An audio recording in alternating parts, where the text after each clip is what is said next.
संपूर्ण जिल्ह्याचे लक्ष लागून राहिलेली 32वी ठाणे महापौर वर्षा मॅरेथॉन यंदा रविवार दिनांक 30 ऑगस्ट 2026 रोजी रंगणार आहे. प्रशासकीय राजवटीनंतर होणाऱ्या या महापौर वर्षा मॅरेथॉनमध्ये ठाणेकरांसह राज्यातील जास्तीत जास्त नागरिकांनी सहभागी व्हावे असे आवाहन महापौरांनी केले आहे. धाव प्रगतीची गतिशील ठाण्याची या घोषवाक्याखाली होणाऱ्या या मॅरेथॉनमध्ये 25,000हून अधिक धावपटू सहभागी होणार असल्याची माहिती महापौर शर्मिला पिंपळकर यांनी झालेल्या पत्रकार परिषदेत दिली. या पत्रकार परिषदेस नौपाडा कोपरी प्रभाग समिती अध्यक्षा मिनल संखे, उतरसा प्रभाग समिती अध्यक्ष नारायण पवार, दिवा प्रभाग समिती अध्यक्ष दीपक जाधव, शिवसेना गटनेते पवन कदम, राष्ट्रवादी काँग्रेस पार्टीचे गटनेते शरदचंद्र पवार, पक्षाचे अभिजित पवार, नगरसेवक बाबाजी पाटील, अतिरिक्त आयुक्त 1 मनीष जोशी, अतिरिक्त आयुक्त 2 प्रशांत तोडे, उपायुक्त मिनल पालांडे, अभिनेते व निर्माता मंगे देसाई आदी उपस्थित होते. पत्रकार परिषदेपूर्वी 32व्या ठाणे महापौर वर्षा मॅरेथॉनच्या टीझरचे लोकार्पण महापौर शर्मिला पिंपळकर यांच्या हस्ते अभिनेते निलेश साबळे व आदिनाथ कोठारे यांच्या उपस्थितीत करण्यात आले. तसेच स्पर्धकांना देण्यात येणाऱ्या टी शर्ट व मॅरेथॉनच्या सन्मानचिन्हाचे अनावरण करण्यात आले. मॅरेथॉनचे उद्घाटन सकाळी 6 वाजता राज्याचे उपमुख्यमंत्री एकनाथ शिंदे यांच्या हस्ते होणार आहे. शालेय विद्यार्थ्यांपासून ज्येष्ठ नागरिकांपर्यंत विविध वयोगटासाठी ह्या स्पर्धेचे आयोजन करण्यात आले आहे. यंदाही 21 किलोमीटर पुरुष व महिला, 18 वर्षावरील पुरुष 10 किलोमीटर आणि 18 वर्षावरील महिला 10 किलोमीटर या प्रमुख गटासाठी टाइम टेक्नॉलॉजीचा वापर करण्यात येणार आहे. स्पर्धकांच्या वेळेची अचूक नोंद ठेवण्यासाठी या तंत्रज्ञानाचा उपयोग होणार आहे. 21 किलोमीटर पुरुष व महिला गटातील स्पर्धा महानगरपालिका भवन इथून सुरू होऊन पुन्हा महानगरपालिका इथे समाप्त होणार आहे. या गटासाठी प्रथम क्रमांकाला 1 लाख रुपये, द्वितीय क्रमांकाला 75,000 रुपये, तृतीय क्रमांकाला 50,000 रुपये, चतुर्थ क्रमांकाला 30,000 रुपये आणि 5व्या क्रमांकाला 20,000 रुपयाचे पारितोषिक देण्यात येणार आहे. याशिवाय इतर आकर्षक बक्षिसेही ठेवण्यात आले आहेत. 18 वर्षावरील महिलांसाठी 10 किलोमीटरची स्पर्धा महानगरपालिका भवन इथून सुरू होऊन हिरानंदन इस्टेट इथे समाप्त होणार आहे. या स्पर्धेतील विजेत्याला 25,000 रुपये, द्वितीय क्रमांकासाठी 20,000 रुपये, तृतीय क्रमांकासाठी 15, तर चतुर्थसाठी 10,000 आणि 5व्या क्रमांकासाठी 7,500 रुपयाचे पारितोषिक देण्यात येणार आहे. 18 वर्षावरील पुरुषांची 10 किलोमीटरची स्पर्धा महानगरपालिका भवन इथून सुरू होऊन मिलेनियम टोयोटा इथे समाप्त होईल. या गटासाठी प्रथम 25,000, द्वितीय 20,000, तृतीय 15, चतुर्थ 10 आणि 5व्या क्रमांकासाठी 7,500 रुपयाचे पारितोषिक ठेवण्यात आले आहे. 15 वर्षावरील मुला-मुलींसाठी 5 किलोमीटरची स्पर्धा महानगरपालिका भवन ते मासाहेब मीनाताई ठाकरे चौक या मार्गावर होणार आहे. या स्पर्धेत प्रथम क्रमांकासाठी 8,000, द्वितीयसाठी 5, तृतीयांसाठी 5,500, चतुर्थ 5,000 आणि 5व्या क्रमांकासाठी 4,000 रुपयाचे पारितोषिक देण्यात येणार आहे. 12 वर्षाखालील मुला-मुलींसाठी 3 किलोमीटरची स्पर्धा महानगरपालिका भवन इथे सुरू होऊन त्याच ठिकाणी समाप्त होणार आहे. या गटासाठी प्रथम 5,500, द्वितीय 5,000, तर तृतीय 4,500, चतुर्थ 3,500 आणि 5व्या क्रमांकासाठी 3,000 रुपयाचे पारितोषिक आहे. शालेय विद्यार्थ्यांना ने-आण करण्यासाठी परिवहनच्या बसेसची सोय करण्यात आली आहे. ज्येष्ठ नागरिकांसाठी ही विशेष स्पर्धा. 60 वर्षावरील महिला व पुरुष ज्येष्ठ नागरिकांसाठी 1 किलोमीटरची स्पर्धा आयोजित करण्यात आली आहे. महानगरपालिका भवन इथून सुरू होणाऱ्या या स्पर्धेत महिला व पुरुषांसाठी स्वतंत्रपणे प्रथम 5,000 रुपये, द्वितीय 4, तृतीय 3, चतुर्थ 2 आणि 5व्या क्रमांकासाठी 1,000 रुपयाचे पारितोषिक देण्यात येणार आहे. ठाणे महानगरपालिका अधिकारी व कर्मचाऱ्यांसाठी महिला आणि पुरुष या दोन्ही गटास 3 किलोमीटरची स्पर्धा होणार आहे. महानगरपालिका भवन इथे सुरू होऊन याच ठिकाणी या स्पर्धेचा समारोप होईल. या गटातील विजेत्यांना प्रथम 5, द्वितीय 4, तृतीय 3, चतुर्थ 2 आणि 5व्या क्रमांकासाठी 1,000 रुपयाचे पारितोषिक देण्यात येणार आहे. रन फॉर फन ही 1 किलोमीटरची स्पर्धा महानगरपालिका भवन इथून सुरू होणार आहे. या स्पर्धेत सर्व वयोगटातील नागरिकांनी सहभागी होता येणार आहे. विजेत्यांना प्रथम 5, द्वितीय 4, तृतीय 3, चतुर्थ 2 आणि 5व्या क्रमांकासाठी 1,000 रुपयाचे पारितोषिक देण्यात येणार आहे. या स्पर्धेत कोणत्याही वयोगटातील स्पर्धक विजेता ठरला तरी पारितोषिकाची संख्या आणि रक्कम समान राहील. मॅरेथॉनमध्ये 25,000हून अधिक धावपटू सहभागी होणार असल्याने स्पर्धा मार्गावर कोणताही अडथळा निर्माण होऊ नये यासाठी प्रशासनाने विशेष खबरदारी घेण्यास सुरुवात केली आहे. स्पर्धा मार्गावरील खड्डे तातडीने बुजवण्याचे आदेश प्रशासनाला देण्यात आले आहेत. धावपटूंना सुरक्षित आणि सुरळीत मार्ग उपलब्ध करून देण्यासाठी आवश्यक उपाययोजना करण्यात येणार आहे. प्रशासकीय राजवटीनंतर प्रथमच होत असलेल्या महापौर वर्षा मॅरेथॉनला विशेष महत्त्व आहे. त्यामुळे ठाणेकरांनी या मॅरेथॉनकडे केवळ स्पर्धा म्हणून न पाहता शहराच्या क्रीडा संस्कृतीचा उत्सव म्हणून सहभागी व्हावे. शालेय विद्यार्थी, तरुण, महिला, ज्येष्ठ नागरिक तसेच विविध क्षेत्रातील नागरिकांनी मोठ्या संख्येने धावून मॅरेथॉनचा उत्साह वाढवावा असे आवाहन महापौर शर्मिला पिंपळकर यांनी केले आहे. ठाणे महापौर वर्षा मॅरेथॉन स्पर्धा ही गेली 6 वर्षानंतर पुन्हा एकदा चांगल्या दिमाखामध्ये आयोजित करण्याचा संकल्पना खरं तर महाराष्ट्राचे उपमुख्यमंत्री एकनाथजी शिंदे साहेब यांच्या मार्गदर्शनाखाली होतच असते. तसेच सतीश प्रधान महापौर यांच्या अध्यक्षतेखाली पहिली वर्षा मॅरेथॉन स्पर्धा घेतली गेली.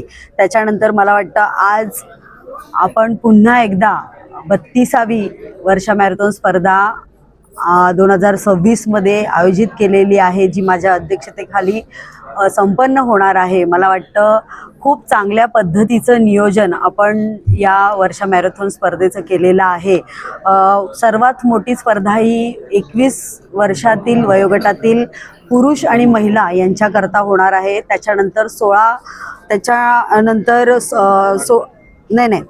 16 वर्षावरील 10 किलोमीटर आणि 18 वर्षावरील 10 किलोमीटर, त्याचप्रमाणे 5 किलोमीटर 15 वर्षाखालील मुले मुली आणि 3 किलोमीटर 12 वर्षाखालील मुले मुली, तसेच ज्येष्ठ नागरिकही या स्पर्धेमध्ये सहभागी होणार आहेत. ठाणे महानगरपालिकेचे सर्व अधिकारी कर्मचारी सहभागी होणार आहेत. त्याचप्रकारे रन फॉर फन यामध्ये प्रत्येक वयोगटातील स्पर्धकांनी भाग घेतला जाईल आणि त्याच पद्धतीने मला वाटतं तुम्ही सर्व पत्रकार बंधूंनीही याच्यामध्ये मोठ्या प्रमाणात सहभागी व्हावे अशीही मी आशा व्यक्त करते. आणि ही वर्षा मॅरेथॉन महापौर स्पर्धा खूप चांगल्या पद्धतीने आपण सर्वांनी साजरी करूया. महाराष्ट्र राज्याचे उपमुख्यमंत्री एकनाथजी शिंदे साहेब यांच्या मार्गदर्शनाखाली ही स्पर्धा होत असतेच आणि याचं उद्घाटनही त्यांच्या हातून सकाळी 6 वाजता होणार आहे. तसेच त्यांच्या पत्नी लताताई शिंदे याही आपल्या या कार्यक्रमाला आवर्जून येणार आहेत. पण त्यांनी मला आवर्जून म्हणजे सांगितलं आहे की मला यायचंच आहे. जरी त्यांची तब्येत ठीक नसली तरी सुद्धा त्यांनी मला फोन करून सांगितलं आहे की ही स्पर्धेला मी गेल्या वर्षी पण होते आणि यावर्षीही त्यांनी आमंत्रण मला द्यायला सांगितलं आणि त्याप्रमाणे आम्ही त्यांना आमंत्रित करायला गेलो होतो. आणि अशा प्रकारे ही वर्षा मॅरेथॉन स्पर्धा खूप चांगल्या पद्धतीने होणार आहे.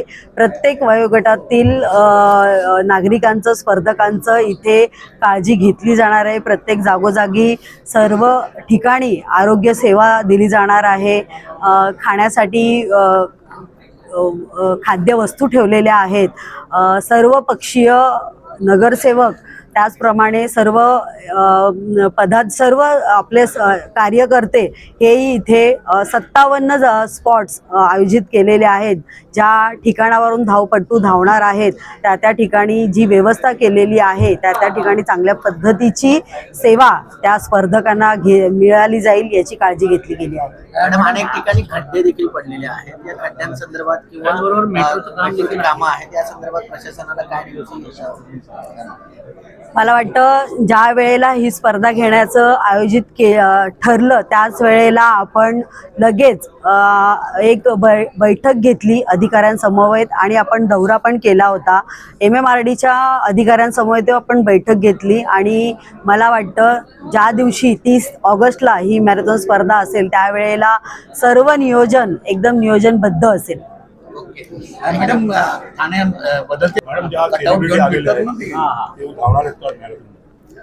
आपण आज त्यांना टीजर जो लॉन्च झाला आहे त्याच्यासाठी त्यांना आमंत्रित केलं होतं आणि या स्पर्धेसाठीही आपण 30 ऑगस्टला त्यांना आमंत्रित करणार आहोत. 30 ऑगस्ट रोजी आयोजित करण्यात आली आहे. ह्याचं आयोजनाचं उद्घाटन माननीय उपमुख्यमंत्री महोदयांच्या हस्ते होणार आहे आणि ह्या स्पर्धेमध्ये वेगवेगळ्या वयोगटातील नागरिक सहभागी होणार आहेत. या मॅरेथॉनचं थीम जे आहे ते धाव प्रगतीची गतिशील ठाण्याची असं आहे. ही मॅरेथॉन अतिशय व्यवस्थितपणे पार पाडावी यासाठी प्रशासन सज्ज आहे. जे रस्त्यावर पावसाळ्याचे खड्डे पडतात ते खड्डे दुरुस्त करणे, रस्ते व्यवस्थित करणे, इतर प्रकारचे जे अडथळे असतात किंवा जे कामं चालू असतील त्या ठिकाणी सुद्धा आम्ही व्यवस्था करणार आहोत. त्याचप्रमाणे या स्पर्धेमध्ये स्वयंसेवकांचा सहभाग राहणार आहे जेणेकरून नागरिकांना कुठल्याही प्रकारचा अडथळा येणार नाही आणि अतिशय आनंदात आणि उत्साहात ही स्पर्धा पार पडेल याची व्यवस्था आम्ही केलेली आहे. दरवर्षी खेळाडू नागरिकांपर्यंत सगळ्यांचा सहभाग राहणार आहे. यात स्वयंसेवक जे राहणार आहेत ते मॅरेथॉन स्पर्धा आयोजित करणारे तज्ज्ञ लोक राहणार आहेत. त्याचप्रमाणे इतर सुद्धा स्वयंसेवक राहतील आणि यांच्या माध्यमातून आम्ही स्पर्धा व्यवस्थित पार पडू. या मॅरेथॉनला 32वी ठाणे महापौर वर्षा मॅरेथॉन 30 तारखेला आयोजित केलेली आहे आणि महापौर सौ शर्मिला पिंपळकर यांच्या अध्यक्षतेखाली आणि त्यांच्या मार्गदर्शनाखाली या स्पर्धेचं आयोजन आजपर्यंत चांगल्या पद्धतीने झालेलं आहे. आपण आता बघत असाल या ठिकाणी टीजर लॉन्च झालं, टी शर्टचं अनावरण झालं, सर्व खेळाडूंना जे काही टी शर्ट दिले जाणार आहेत त्याचंही या ठिकाणी वाटप करण्यात आलं आणि अशा पद्धतीने गुरुवर्य धर्मवीर आनंदिके साहेब यांच्या मार्गदर्शनाखाली अनेक वर्ष सुरू असलेली स्पर्धा स्वर्गीय आमचे माजी महापौर आणि त्यावेळचे शिवसेनेचे नेते सतीशचंद्र प्रधान यांच्या संकल्पनेतनं सुरू झालेली ही वर्षा मॅरेथॉन आजतागायत सुरू आहे. त्याचप्रमाणे ठाणे महापालिकेचे प्रशासन माननीय आयुक्त सौरभ राव, अतिरिक्त आयुक्त रोडे साहेब आहेत, मनीष जोशी आहेत, या सर्वांच्या सहकार्याने प्रशासन पूर्णपणे ही स्पर्धा यशस्वी करण्याकरता तत्पर आहे. रस्त्यावरील जे काय त्रुटी आहेत, खड्डे असतील किंवा अनेक काही छोट्या मोठ्या गोष्टी आहेत त्या येत्या 2 दिवसात परिपूर्ण करण्याचा आदेश महापौरांनी प्रशासनाला तशा पद्धतीने दिलेले आणि प्रशासन त्या पद्धतीने काम करत आहे. आपण जो प्रश्न विचारला, जे काय सहभागी होणारे विद्यार्थी आहेत किंवा जे काय लोक आहेत, ठाणेकर आहेत, त्यांची उपाययोजना काय, त्यांच्या सुरक्षिततेच्या दृष्टिकोनातून जी माझ्या माहितीप्रमाणे आत्तापर्यंत 18,000 यांची नोंद झालेली आहे आणि त्याचं नियोजन आहे. विद्यार्थ्यांचा जो सहभाग होणार आहे त्याच्यासाठी त्यांचे पालक तर असतीलच, परंतु आमचे शिक्षक जे आहेत, शिक्षण मंडळाच्या वतीने शिक्षकांना ती जबाबदारी निश्चित केलेली आहे. त्याचा एक गट तयार केलेला आहे की त्या शिक्षकांनी त्या मुलांवर नियंत्रण ठेवायचं. स्पर्धा सुरू होताना पण, स्पर्धा सुरू झाल्यानंतर आणि स्पर्धा संपल्यानंतर पुन्हा त्यांना त्यांच्या बसेसमध्ये बसून त्या ठिकाणी त्यांना सोडण्याकरता परिवहन व्यवस्था असेल, घनकचरा विभाग असेल, सर्वच यंत्रणा चांगल्या पद्धतीने काम करत आहे. आणि आमच्या ह्या क्रीडा समितीच्या उपायुक्त मिनल पालांडे असतील, त्याचप्रमाणे मंगेशजी देसाई आहेत, यांच्या माध्यमातून ह्या स्पर्धा चांगल्या पद्धतीने पार पडतील याची मला खात्री आहे. धन्यवाद. दिघे साहेब असताना ही वर्षा मॅरेथॉन चालू झालेली आहे. त्याला पाठबळ म्हणजे आमचे महाराष्ट्र राज्याचे उपमुख्यमंत्री एकनाथजी शिंदे साहेबांनी त्याला चांगलं पाठबळ दिलं आहे आणि ही वर्षा मॅरेथॉन चांगल्या पद्धतीने चालत आहे. आज तुम्ही बोलला तर प्रभाग समितीमध्ये मी प्रभाग समितीचा अध्यक्ष असल्या कारणाने या ज्या प्रभागमधून ज्या रस्त्यामधनं जी मुलं धावणार आहेत, ज्येष्ठ नागरिक असतील, ठाणेकर असतील, अनेक लोक त्याच्यामध्ये होणार आहेत. त्याच्यासाठी रस्त्याच्या संदर्भात आमच्या प्रशासनाने सांगितलं का चांगल्या पद्धतीत कुठे खड्डा पडलेला नसेल, चांगल्या पद्धतीत रस्ते चकाचक असतील. तुम्ही बघितलं असेल, आता त्याला दाखवलं चांगल्या पद्धतीत कशा पद्धतीत मुलं धावतात, कशा पद्धतीत ठाणेकर धावतात, ह्या पद्धतीत चांगल्या पद्धतीत त्यांनी आयोजित केले. तुम्हाला माहिती आहे, आम्ही ज्या टायमाला विरोधी पक्षामध्ये होतो त्या टायमाला महापौर मॅरेथॉनला आम्ही विरोध करायचो प्रत्येक टायमाला, पण ह्या टायमाला आम्ही युतीमध्ये असल्या कारणाने आम्ही सत्तेमध्ये असल्या कारणाने आम्ही महापौर मॅरेथॉन चांगल्या पद्धतीने करूया असं आमच्या महापौर आहे तिथे चांगल्या पद्धतीने करूया.